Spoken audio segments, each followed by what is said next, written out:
So it turns out hooking up the VCR to the digital TV was super easy. It was just like literally this $7 cable that I had to buy, hooked it up, it's working beautifully, and I am so stoked. In one of my previous videos, I brought up this VHS, Salem's Lot, the movie, which to my knowledge is the only version of this legally that exists. You could probably go to some Monster Con where they have a bootleg DVD of it or whatnot, but the only official release was on VHS. And doing a quick Google search, I found out that this was actually a European thing, I think. Before I start getting into anything, let me just say that there are spoilers ahead. I'm going to talk about spoilers for both versions of the film, so if you haven't seen it, get out of here. I've never seen this particular version, and I always kind of wondered, I'm like, is it good? The original runtime of the original miniseries is 3 hours and 2 minutes long. This Baba Boy is 1 hour and 51 minutes long. So they hacked a good hour and 10 minutes out of it. So I'm like,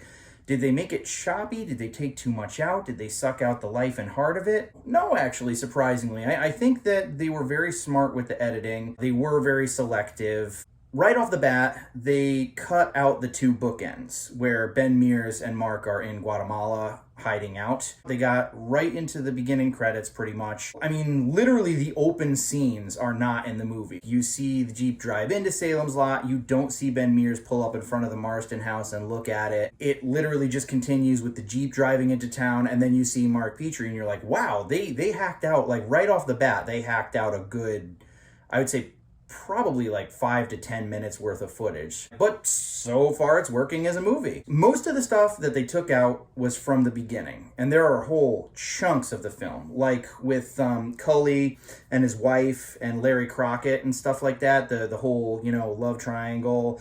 There's this whole thing in the original version where you get to see all of the characters of Salem's Lot kind of interacting with one another. Like Cully was the one who was supposed to drive the truck and pick up the box for Straker, but he paid Mike Ryerson and Ned Tebbets to do it for him because he wanted to scare the piss out of Larry Crockett and his wife. Even when Mike Ryerson and Ned Tebbets are driving, they take out the part where they're talking about Cully. What would you do if you had a 12 gauge sitting in your garage? And I'm like, oh yeah, but then how do they know that? And then it occurred to me, it's they hacked out the entire scene in front of the graveyard where they meet up and explain that whole thing. So really, this movie does focus on the main characters, like Ben Mears, Mark Petrie, Susan and her family, Straker, and really, that's kind of it. Mike Ryerson, Ned Tebbets, and all of them, they're kind of more of an afterthought. You don't see the town of Salem's Lot,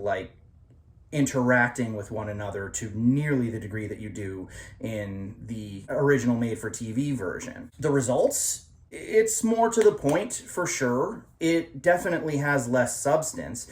If I had to choose one version of the film, would I prefer the original miniseries or would I prefer Salem's Lot, the movie? I would definitely say the miniseries, just because I like how intricate it is, and even in the miniseries, they took a lot of liberties from the book, but still, it feels a little bit more organic. There are a lot of scenes in Salem's Lot, the movie, that actually, they'll show a scene and they trim the scene itself. Some of it, I guess, maybe you didn't need, but again, it's it really takes out a lot of Salem's Lot, the town, the community, and how it slowly succumbs to vampires. So yes, I would prefer the original miniseries generally. However, I'm very happy that this version exists, okay? It's sort of like Watchmen, the Ultimate Cut.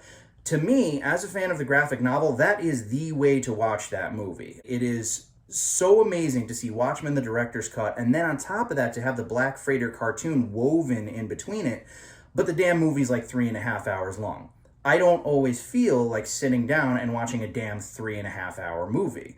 So I'm happy that this version exists. Also, not for nothing, but I think that some of the effects that have grown to look a little bit corny on, completely clear digital screen look a lot better and a lot creepier on VHS. That's part of the appeal to VHS for me. I think that a lot of older movies were kind of meant to be watched in a more grainy kind of, but at any rate, I'm frankly kind of surprised that it hasn't been brought to another digital platform.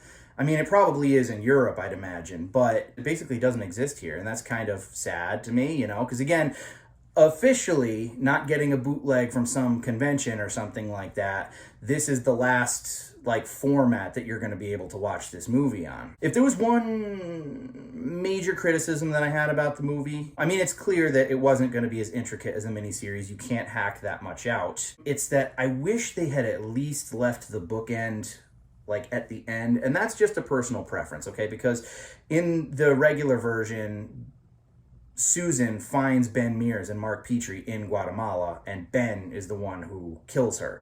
I mean, it's sad, but there is a sense of closure to it. You know what it is? It's kind of like I don't typically like to see characters that I like die unceremoniously in certain things. Like, for example, Game of Thrones, The Red Wedding. That pissed me off. But you know what? I get why it worked. I get why, like, sometimes good characters just have to die unceremoniously. But I also think it depends on, like, what vibe you're going for. We've been over this too. Glass. Like, I didn't like the unceremonious ending of one of the characters at the end of that movie. I thought that it was very anticlimactic and almost kind of disrespectful. And in this movie, it's not that I felt like it was disrespectful. I wasn't that like gung-ho about it. And to be fair, really just kind of acknowledging the fact that she's still in the house and hearing the screaming as the house is burning down is actually quite horrific, arguably more horrific. It's just a preference. It's just a personal preference. You know, I mean, you already edited the movie down to 1 hour and 51 minutes. What's another, 3 minutes at the end? But totally my preference. I'm not saying that the ending as it was didn't work, but I'm very happy to have this in my collection, and I will be happy to watch it again and again and again and again until the tape wears out, or the VCR, whichever comes first. All right, guys, that's all she wrote.